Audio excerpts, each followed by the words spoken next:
or it's going to be something better.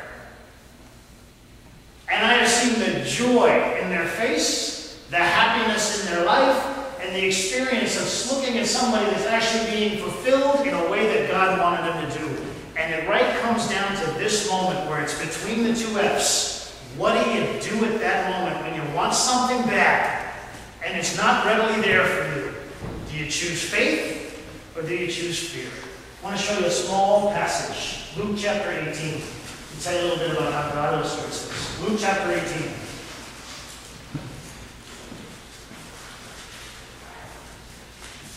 Luke 18:18. Now a certain ruler asked him, saying, Good teacher, what shall I do to inherit eternal life? Jesus says to him, Why do you call me good? No one is good but one that is God. You know the commandments. Don't commit adultery, don't murder, don't steal, don't bear false witness, honor your father and mother. And he says, All these things I've kept since my youth. So when Jesus heard these things, he said to them, You're still lacking. You're really close. But you have a few things yet that are just lacking. See, I'm looking at you and I'm thinking you're pretty ready. You know, you're close. But there's a few things that if you get your ticket right now, you're going to be screaming with horror, not with happiness. And I'm about to challenge you to see if you're ready to give them up for the joy that I'm going to bring into your life.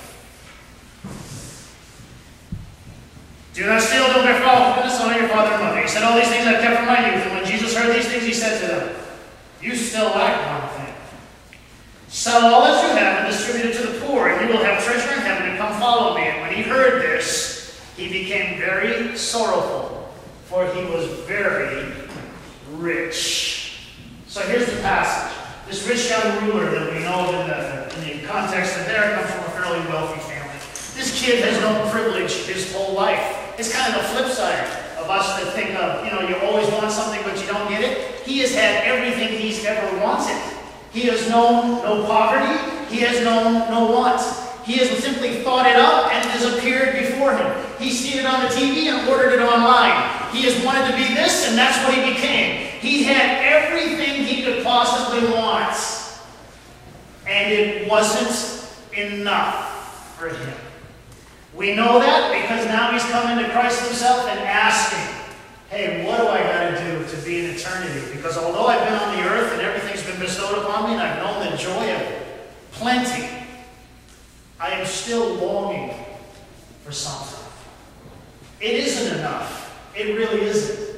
It helps, don't get me wrong. I'm not into the poverty thing. But it isn't enough. Money is not enough. Things are not enough. All the riches and stuff is not enough. There really is within the human soul a longing to connect with the one that has created you and to know that you're doing what you were fulfilled to do. And if you're not doing that, you will never fully experience the joy and the happiness that God has for you. It will always be lacking. And it's a poor substitute to fill your life full of stuff to try and fill the emptiness within your soul. This guy comes up to Jesus and he says, what do I got to do? What do I have to do to be in the kingdom and to walk with you the way I seem to think other people that are happy do? And Jesus says this, you're lacking. Not a lot, just a little. Here's what I want you to do. Sell everything you have and follow me. Now that's pretty cool advice, because if you look in Luke chapter 8, he had a similar circumstance with another individual, and he said, here's what I want you to do. Go home. Go back to your home. Go back to your family. Tell everybody what you've seen. Completely different advice. So we're looking at individualized advice to this one guy. Go and sell everything you have and follow me.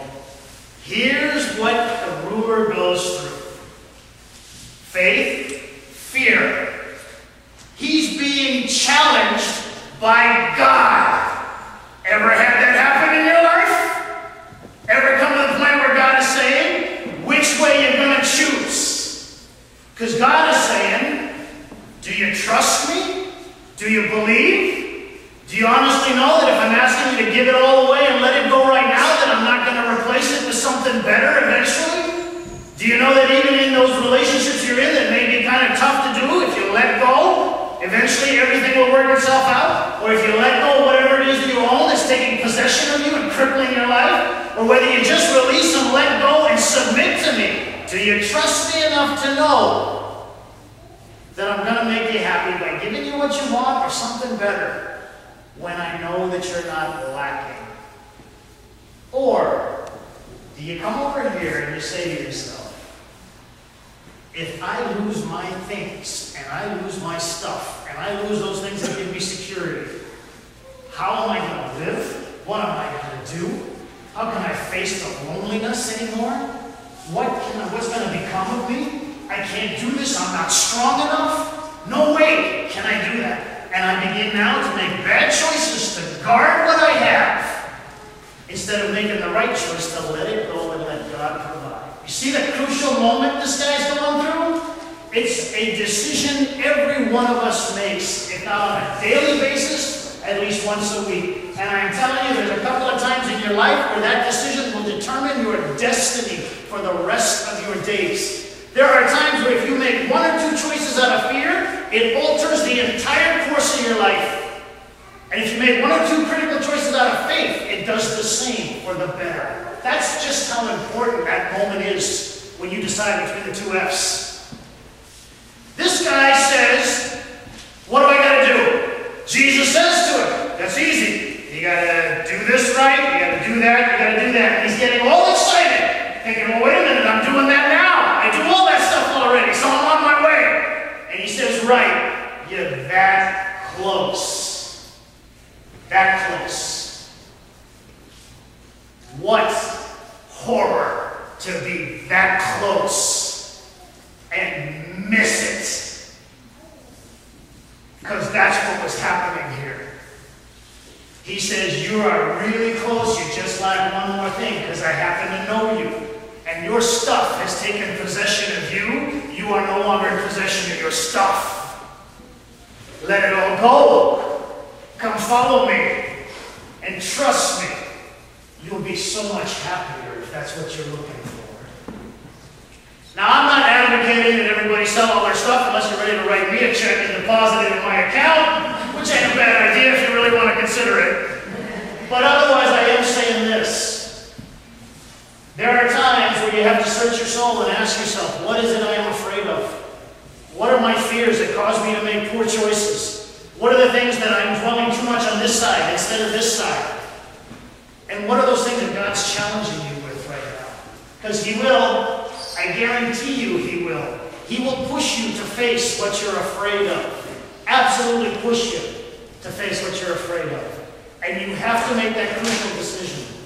Am I ready to face this so I can have this? Because this is happiness and fulfillment to its fullest. This is prison. I've had a couple of happy moments this week. I want to tell you two of them. No, I'll tell you one of them. I got my girls some bikes. So, we're going to be riding during the summer. Dad's in a bike, so the kids are going. So, I didn't, Sophia, I have not, it's my fault. For the last couple of years, I have not bought a bike. So summers have come and gone and we haven't done anything. So, I got her this bike and she started to learn. She was learning. I can't tell you how much theology happened teaching my kid how to ride a bike.